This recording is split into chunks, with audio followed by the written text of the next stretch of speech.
नमस्कार शेतकरी मित्रांनो, तुमच्यासाठी आत्ताची सर्वात मोठी बातमी समोर आलेली आहे। ब्रेकिंग न्यूज आलेली आहे शेतकऱ्यासाठी। शेतकऱ्यांनो, सरसकट अतिवृष्टी नुकसान भरपाई बँक खात्यात जमा होण्यास सुरुवात झालेली आहे। संपूर्ण यादी पाहण्यासाठी आणि तुमच्या जिल्ह्याचे नाव आहे किंवा नाही जाणून घेण्यासाठी शेवटपर्यंत हा व्हिडिओ नक्की बघा आणि चॅनलवरती नवीन आला असाल तर व्हिडिओला लाईक करून चॅनलला सबस्क्राइब करा। मागील काही दिवसापासून सुरू असलेल्या अतिवृष्टीमुळे राज्यातील शेतकऱ्यांचे झालेले मोठे नुकसान लक्षात घेऊन राज्य सरकारने दिलासा जाहीर केला आहे। जून ते ऑगस्ट 2025 या कालावधीत नुकसान झालेल्या शेतकऱ्यासाठी सरकारने एकूण 1339 कोटी 49 लाख रुपयाचे अनुदान मंजूर केले आहे।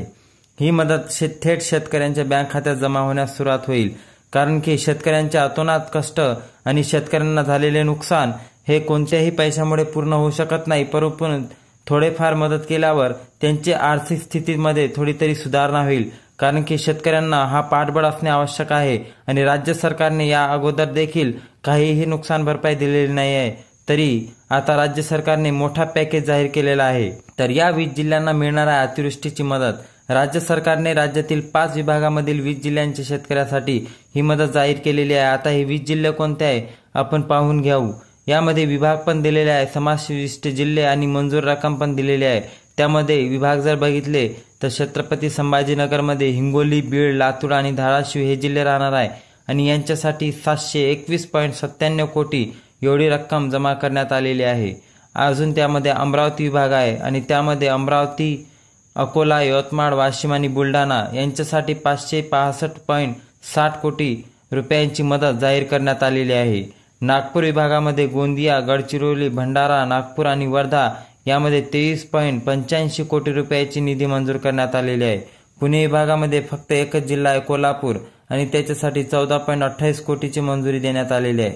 नाशिक विभागामध्ये नाशिक, धुळे, नंदुरबार, जळगाव, अहिल्यानगर 13.77 कोटी रुपयाची मदत जाहीर करण्यात आलेली आहे। आता यामध्ये मदतीची कपात सुद्धा करण्यात आलेली आहे। 2 हेक्टरची मर्यादा लागू करण्यात आलेली होती। राज्य सरकारने मदत जाहीर केली असली तरी नव्या नियमामुळे शेतकऱ्याच्या मदतीच्या रकमेस कपात झालेली आहे। यापूर्वी 3 हेक्टरसाठी मदत मिळत होती, ती आता कमी करत जास्तीत जास्त 2 हेक्टरपर्यंत मर्यादित करण्यात आलेली आहे।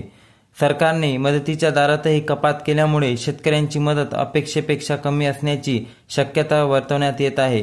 ही मंजूर थेट शेतकऱ्यांच्या बँक खात्यामध्ये महाडीबीटीद्वारे प्रणालीद्वारे जमा केली जाणार आहे, ज्यामुळे शेतकऱ्यांना जास्त वेळ वाट पाहण्याची गरज पडणार नाही। त्यांच्या थेट बँक खात्यामध्ये पैसे येण्यास सुरुवात होणार आहे। तुम्हाला लवकरात लवकर तुमच्या जिल्ह्याचे नाव असल्यास थेट तुमच्या बँक खात्यामध्ये पैसे येणार।